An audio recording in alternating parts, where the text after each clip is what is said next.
Hello students, welcome to education hub. আজকে তোমাদের এক্সেলের একটা মজার জিনিস শিখিয়ে দিচ্ছি। সাপোজ তুমি কোনো ডেটার মধ্যে ফার্স্ট নেম এবং লাস্ট নেম এরভাবে ধরো, যেরকম দেখতে পাচ্ছ আলাদা আলাদা করে লিখে ফেলেছো, কিন্তু তোমার পরে জানতে পারলে বা তোমার বস বললো না এই দুটোকে এক জায়গায় লিখলে ভালো হতো, যে ফুল নেমটা এক জায়গায় লিখলে ঠিক হতো।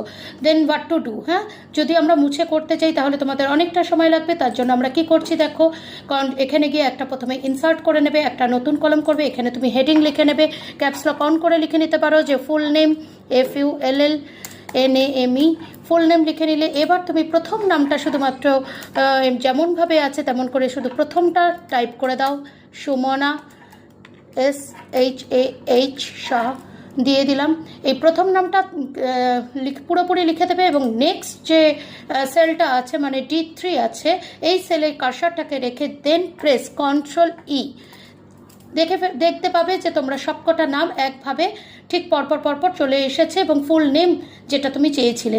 এটা আমরা Ctrl E হচ্ছে ফ্ল্যাশ ফিল, যেটা আমরা ডেটা মেনুর আন্ডারেও পেয়ে থাকি। ডেটা মেনুতে ডেটা টুলসের আন্ডারে ফ্ল্যাশ ফিল থাকে।